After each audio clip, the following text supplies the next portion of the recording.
그 기쁘신 뜻대로 우리를 예정하사 예수 그리스도로 말미암아 자기의 아들들이 되게 하셨으니 아멘.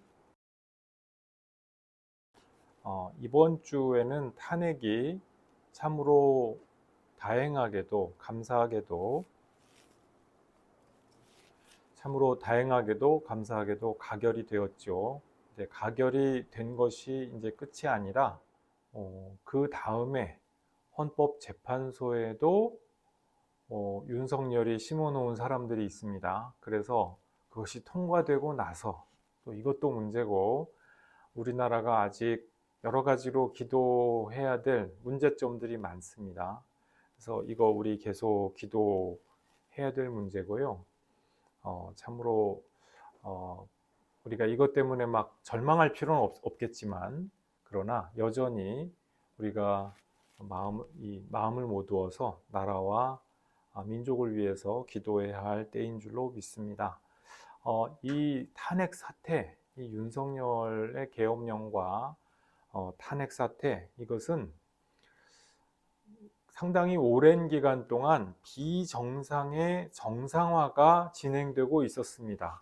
그래서 그 과정 끝에 온 파국이다, 이렇게 말씀을 드릴 수가 있습니다. 이것이 어느 날 갑자기 윤석열이라고 하는 괴물 같은 사람이 갑자기 등장한 것이 아니고요. 거의 한 20년도 넘었죠. 2000년대 초 이명박 정권 때쯤부터였던 것으로 기억합니다. 그때 막 이렇게 어용 청년단들을 세워가지고 그렇게 극우 운동을 이렇게 세우는 그런 움직임들이 있었죠. 그리고 또 조금 있다가 시발단이라고 부정선거를 만드는 그러한 조직이 일부 그 대형 보수교회의 모 목사를 그 단장으로 해가지고 그런 일이 벌어졌던 적이 있죠. 김어준 씨나 주진우 씨 같은 그런 사람들이 이제 언론인들이 그것을 밝혀내서 되기는 했는데, 그럼 그걸로 끝이냐? 이제 이제 꼬리는 또 자르고 또 들어가서 이제 일베라고 하는 사이트에서 반민주적인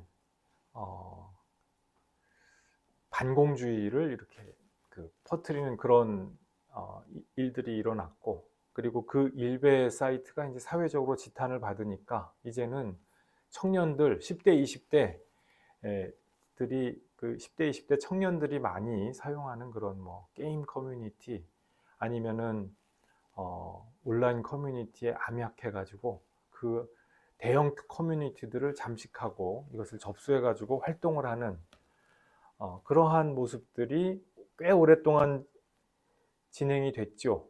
그래서 지금 유튜브나 SNS나 이런 곳에 보면은 댓글 알바들이 지금도 아주 굉장히 활발하게 활동 중이고, 이 댓글 알바들의 상당수가 20대 남성일 것으로 추정이 됩니다.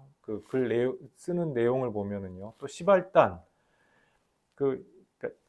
십자가 알바단 이런 것의 줄임말이었던 것으로 기억하는데, 이 시발단 때도 보면은 그때는 20대 청년만이 아니고 이제 노인들이, 그때 노년층이 굉장히 많이 했었죠.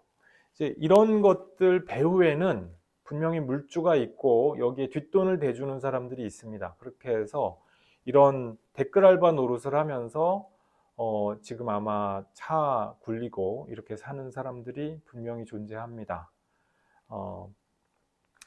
우리가 그것을 이렇게 더 정확하게 그 신상 명세를 딱 밝힐 수가 없을 뿐이지, 그것은 공공연한 비밀이죠. 그리고 태극기 부대 이렇게 폐지 줍고 그 돈 팔아가면서 그 돈으로 팔아가지고 그 돈 마련해가지고 이렇게 태극기 부대 그 일을 하는, 또 태극기 부대에서 그 집회를 하면은 또 그걸 가지고 또 돈을 받는, 이런 수익 구조가 있는 이런 활동들, 이런 것이 이제 이명박, 박근혜 요 시대 때 계속해서 진행되어 왔고, 이것이 온라인, 오프라인을 가리지 않고 대한민국 사회를 굉장히 잠식하고 있죠. 우리가 그것을 계속 보면서 사실 그 사안 하나하나가 전부 경천 동지할 일입니다. 굉장히 반민주적인 행태고 민주주의 국가에서는 있어서는 안 되고 있을 수가 없는 아주 사악한 일이죠. 그런데 그 모든 것들이 너무나도 만연해 있기 때문에 놀라지 않게 됐어요. 그리고 뭐 그럴 수도 있지 하는 식으로, 그리고 사람들이 이제 그 댓글이라든지 댓글 여론 조작이라든지 이런 호도된 여론에 이제 낚이기 시작하는 것이죠. 그래서 마치 그 물이 서서히 데워지는 그릇 안에 있는 개구리가 서서히 달궈져서 나중에는 내가 이거 위험하구나 하는 것을 깨달았을 때는 이미 다 삶아져서 옴짝달싹 할 수 없는 채로 죽게 되는 이제 그런 형국으로 정말 갈 수 있었던 위험한 상황이었습니다. 대한민국이. 그런데 다행히 이 윤석열이 참 다행하게도 셀프 탄핵을 해줬어요. 그래서 이게 이런 식의 계엄령이 언젠가는 있을 수가 있겠는데 이게 참 위험한 시대가 됐는데, 용산으로 그 국방부와 육군본부가 있는 거기로 대통령 집무실을 옮긴다고 하는 그 발상부터가 사실은 장기 집권과 계엄령 쿠데타를 염두에 두고 저렇게 움직이는 게 아니냐 하는 의심이 갔었죠. 그런데 다행히 그 마각을 이렇게 좀 딱 드러내 줬는데 좀 우리 현재 민주사회의 역량에 미치지 못하게 좀 부족한 모습으로 드러내준 덕분에 다행히 이것이 탄핵으로 연결이 됐고, 그리고 이제 이것을 어떻게든 수습해가는 여정 가운데 있죠. 이 문제에 대해서 우리가 경각심을 가지고, 우리 그리스도인들 한 사람 한 사람이 경각심을 가지고 바라볼 필요가 있습니다. 조국 대표 아주 나쁜 사람으로 악마화해가지고 재판으로 다시 못 일어서게 지금 만들어 버렸잖아요. 근데 조국 대표가 무슨 잘못이 있어요? 그 재판이 없는 죄를 뒤집어 씌우고 만들고 해가지고 한 사람을 정치적으로 매장시키려고 하는 것이죠. 지금 이재명 대표에 대해서도 마찬가지죠. 그 재판 내용 하나하나를 보면 말이 안 되는 내용이에요. 죄가 안 되는 것을 죄로 만들고 여기에 대해서 깊이 생각을 할 여유가 없는 일반 시민들로 하여금 이재명을 아주 나쁜 사람으로 그렇게 생각하게끔 이렇게 여론을 조장을 하죠. 이것을 지금 검찰하고 우리나라의 언론계가 짬짬이 해가지고 짝짝꿍 해가지고 아주 불이한 연대를 이어가고 있죠. 이런데 우리가 절대로 속아서는 안 될 것입니다. 민주사회의 시민의 한 사람으로서 여기에 속아 넘어가서는 안 되죠. 지금 이와 같은 작금의 대한민국의 현실에는요, 우리 한국교회의 책임도 상당 부분 있는 것입니다. 교회는 예언자적인 책임을 감당해야 할 그와 같은 사명이 있어요.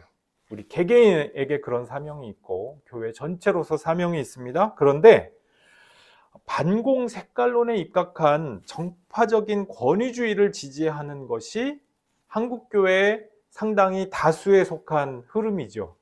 그런 것을 안 하면 이 믿음이 뭔가 잘못된 것처럼 그렇게 굉장히 오해하고 착각하는 일들이 많습니다.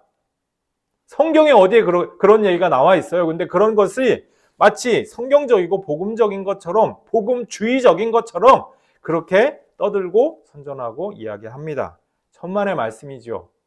특히 대형교회에서 기득권층의 눈치를 자꾸 보면서 야합을 합니다.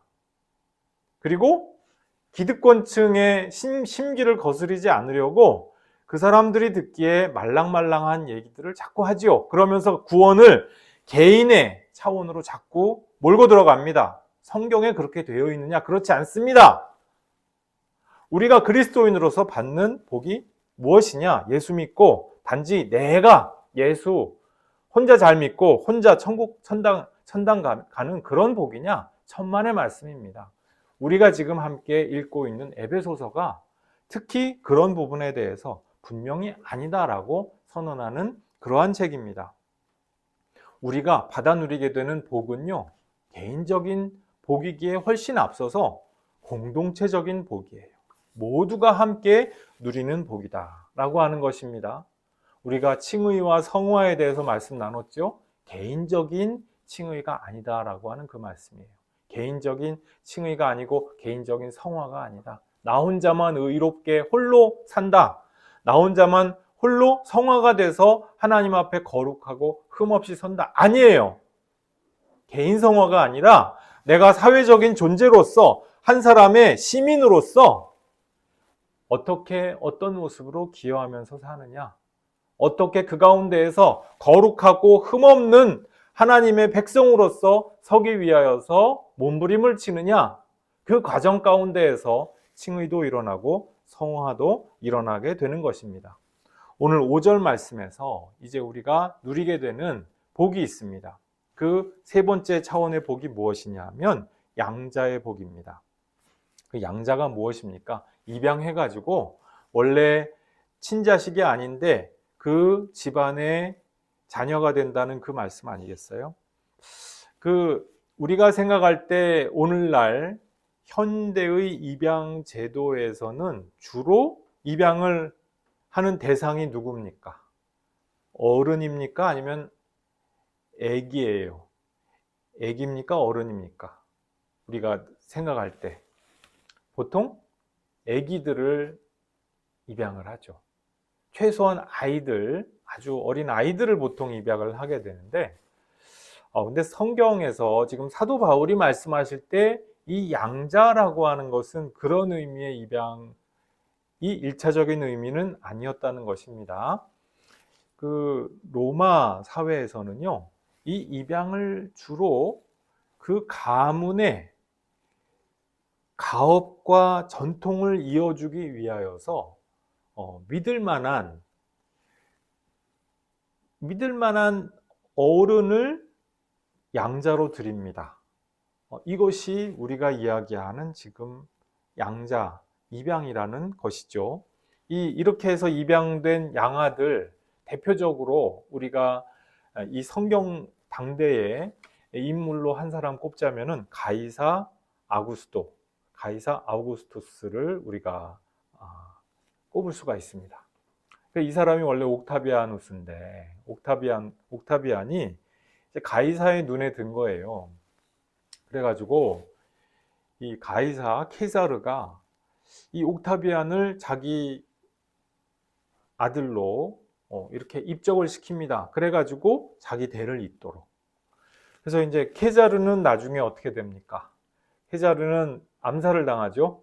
브루투스 넘어져 하고 죽었다고 그렇게 이제 셰익스피어가 아주 극적으로 표현을 했는데, 어쨌든 이제 주변의 측근에 의해서 암살을 당하지만 그 모든 이제 혼란기를 수습한 것이 이 옥타비안, 후일 우리가 이제 아구스도라고 부르는 그 가이사 아구스도죠. 이제 그러니까 입양이 된다, 입적이 된다고 하는 것이 무엇입니까? 이것은 그 개인이 아니에요. 양자의 복을 우리도 누리게 되는데, 우리가 하나님 나라의 복, 하나님 나라 백성과 하나님의 자녀가 되는 그 복을 우리가 누리게 되는데, 이 복은 어떤 복이냐? 내가 개인 혼자가 그냥 하나님의 아들, 하나님의 딸이 되는 그 복이 아니고요. 하나님 나라의 권속으로서 그 권속이 되는 것, 그 가문의 사람이 되고 그 가문의 전통과 가업을 이어가는 사람이다. 하나님 나라의 기업과 그 전통을 이어가는 사람이 누구냐? 바로 우리 그리스도인이다 라고 하는 것입니다. 우리 그리스도인은 본래 본질상 진노의 자녀들이죠. 우리가 하는 짓 하나하나가 이 세상 풍습에 따라서 악한 일을 골라서 하고 못된 짓을 골라서 해요. 우리 욕심에 따라서, 욕망에 따라서 하면 안 되는 일을 꼭 찾아서 하죠. 그래서 본질상 우리는 진노의 자녀들이에요. 진노의 자녀들이고 심판받아 마땅한 사람들입니다. 그런데 우리가 그 상태로 머물러 있지 않도록 하나님이 복을 베풀어 주시기를 양자로서, 양녀로서 우리를 하나님 자녀, 하나님 나라의 권속으로서 받아들여 주시는 그 복을 주신 거예요. 이 복은 이제 가이사 아우구스도 같은 경우에는 어때요? 그 개인이 잘나서 훌륭한 사람이기 때문에 아기를 입양을 했는데 아기가 크면서 이상해. 우리 집안 사람이 아닌 애를 입양을 해놨더니 애가 좀 이상해. 이상한 행동을 해. 이제 그러면은 큰일 나잖아요, 그 집안이. 그러니까 로마 시대에는 이미 검증된 사람을 입양을 했던 것이죠. 그래서 옥타비안이라고 하는 품성도 좋고 능력도 검증된 사람을 이 가이사는 입양을 했던 것이에요. 근데 우리는 어떠냐? 오늘 5절 말씀해 보니까 하나님이 그 기쁘신 뜻대로 예정을 하셨다 그랬어요. 하나님의 기뻐하시는 뜻이 무엇이냐? 5절 후반절에 보니까 예수 그리스도로 말미암아 자기의 아들들이 되게 하셨다 했거든요. 하나님의 기뻐하시는 뜻이 무엇이냐? 한마디로 말씀드려서 예수 그리스도로 말미암는 그것이 하나님의 기뻐하시는 뜻입니다. 하나님이 기뻐하신다고 선언하셨던 또 하나의 장면이 있죠. 예수께서 세례 받으실 때 이 사람은 나의 기뻐하는 아들이다 라고 선언을 하시죠. 거기에 수많은 세례 요한에게 나와가지고 수많은 이스라엘 백성들이 세례를 받지 않았어요. 그런데 그 모든 사람에게 하나님이 너는 내 기뻐하는 딸이다, 너는 내 기뻐하는 아들이다 그러지 않으셨어요.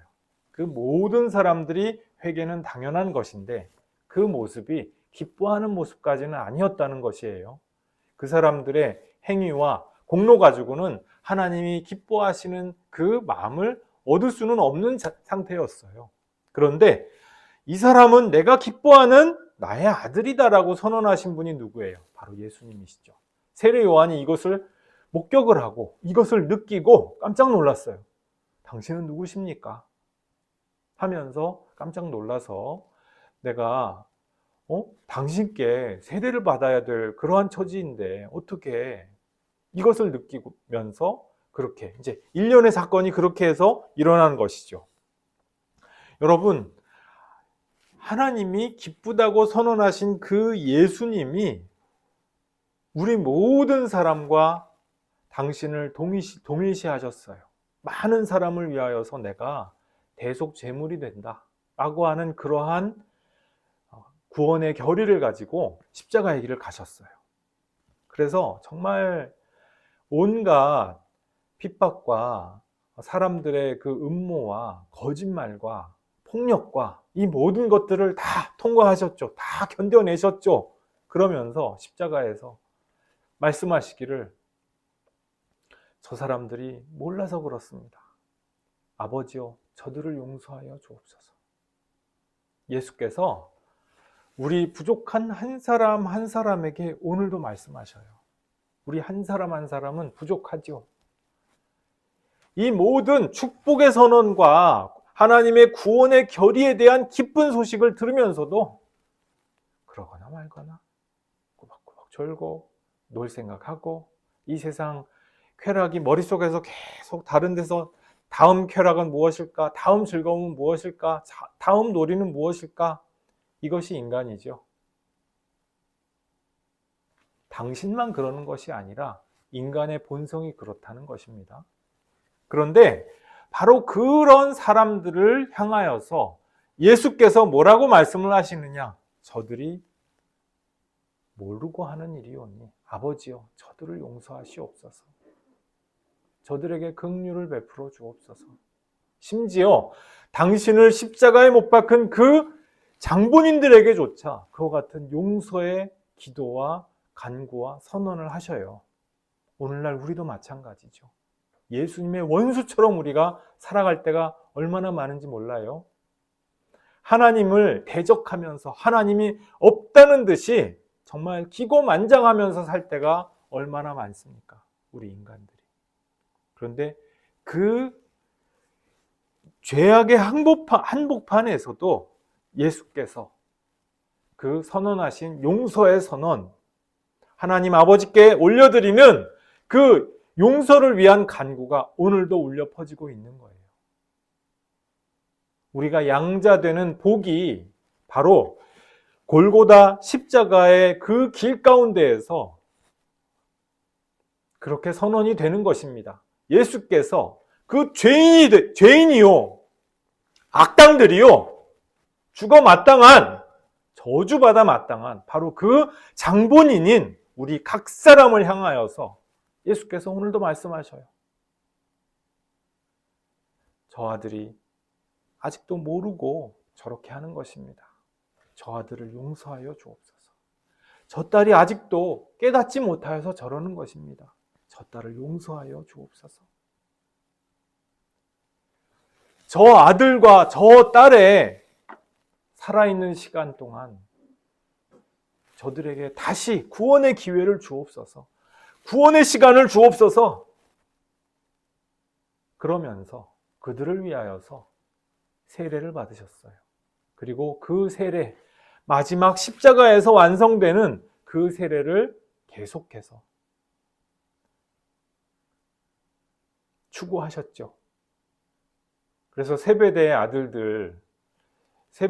그 아들들이 엄마를 모시고 와가지고 심지어 치맛바람을 하잖아요. 인류 최초의 어쩌면 치맛바람의 기록이죠. 이분이 크게 되실 분이야. 그러니까 우리가 좌정승, 우정승하게 해줘. 모르긴 몰라도 엄마한테 조르지 않았을까요? 아니면 엄마가 극성이었거나. 엄마! 이 엄마가 엄마가 딱 이 두 아들, 우리 두 아들들한테 축복을 내려주세요. 예수님, 저 아시죠? 우리는 모르는데, 그 엄마는 치맛바람을 일으키면서, 이제 그 아들들한테 아들들을 위해서 예수님한테 청탁을 했죠. 예수님께서 뭐라고 답하십니까? 좌정승, 우정승, 하나님 나라의 좌정승, 우정승은 너희들에게 그것은 내 뜻이 아니고 하나님께서 정하실 일인데 내가 받고자 하는 이 세례를 같이 받을 수 있느냐? 네? 그럼요? 뭔지도 모르고 그 길이 뭡니까? 십자가의 길이죠. 우리 인간이 이렇게 사실은 미련합니다. 예수께서 이 십자가라고 하는 이 길, 세례를 통하여서 하나님 아버지의 선언을 받으셨어요. 이 사람이 바로 내가 기뻐하는 아들이다. 우리가 세례 받을 때 뭣도 모르고 우리는 세례 받는데 그때 예수께서 우리를 당신의 형제로 자매로 받아주셨기 때문에 우리와 동류가 되기로 작정하시고 결단하셨기 때문에 오늘날 우리에게 동일한 선언이 있는 거예요.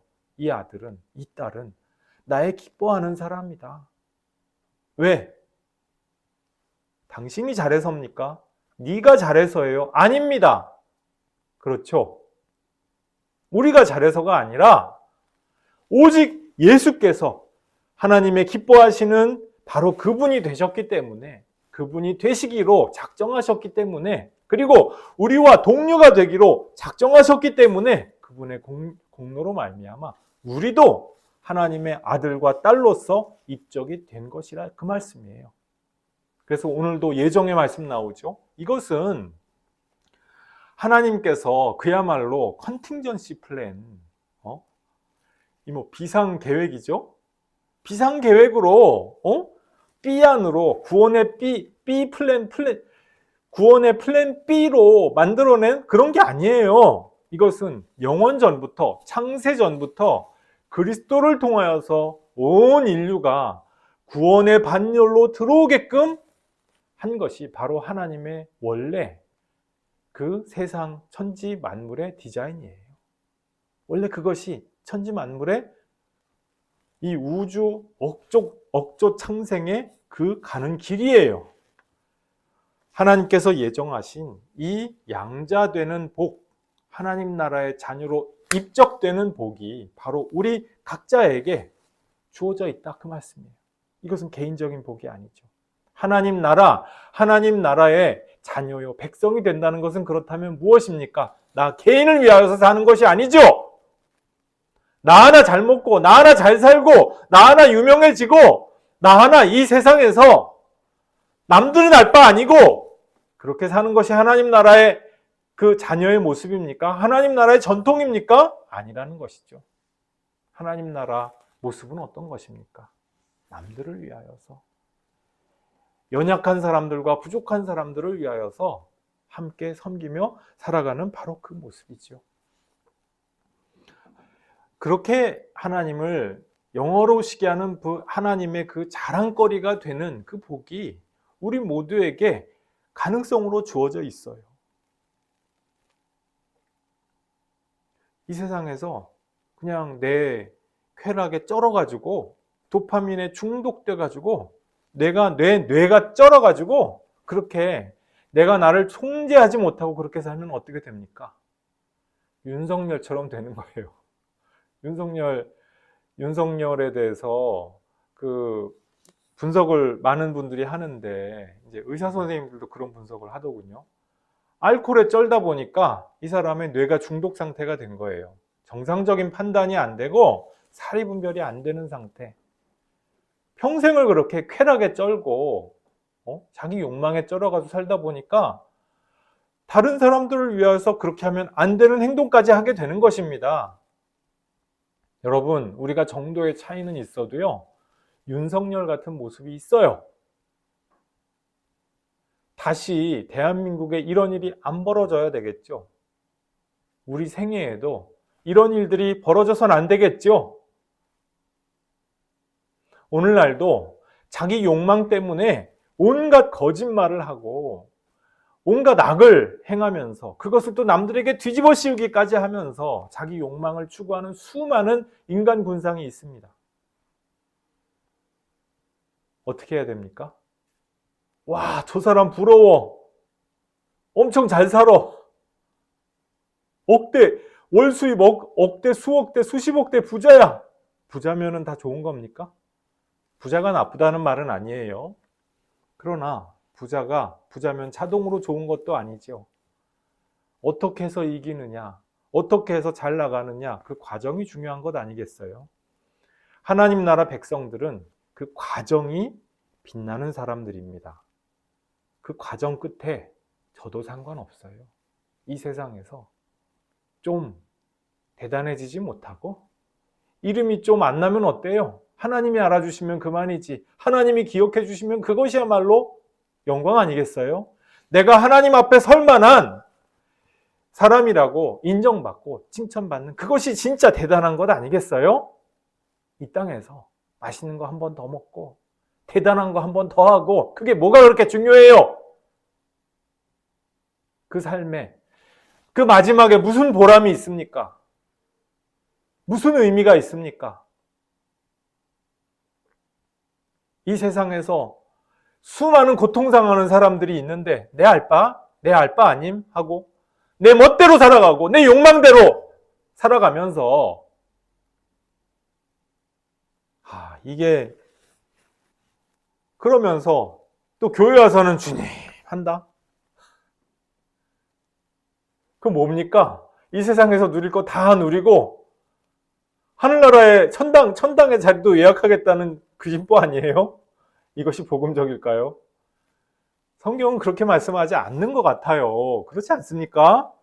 하나님이 우리를 하나님 자녀로서 입적하여 주셨어요.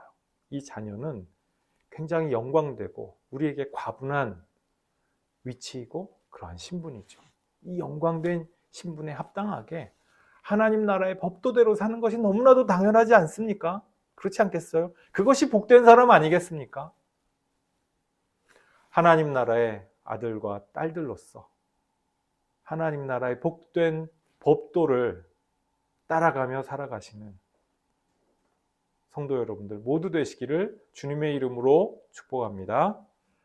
하나님 아버지, 주님의 기쁘신 뜻대로 우리를 하나님의 딸과 아들로서 예정하여 주시고 특별히 우리의 어떠한 자격이나 공로가 아니라 오로지 예수님 때문에 당신의 기뻐하시는 독생자 예수님의 그 공로와 은총 때문에 우리가 주님의 자녀로서 입적되게 하여 주심을 감사합니다. 우리 부족한 모습, 이 모습 이대로 우리를 주님의 자녀요 백성으로 인정하여 주시고 품어주시는 것 감사합니다. 아버지 하나님, 우리가 이와 같은 복을 가진 사람들이오니 아버지 하나님, 우리가 자녀된 사람답게 주님의 나라에 입양되고 입적된 영광된 사람답게 아버지 하나님, 하나님 나라의 법도를 따라 살 수 있게 도와주시옵소서. 특별히 나 혼자만 구원받고 나 혼자만 영광을 누리겠다는 그러한 생각이 아니라 우리 주변의 모든 고통당하는 사람들,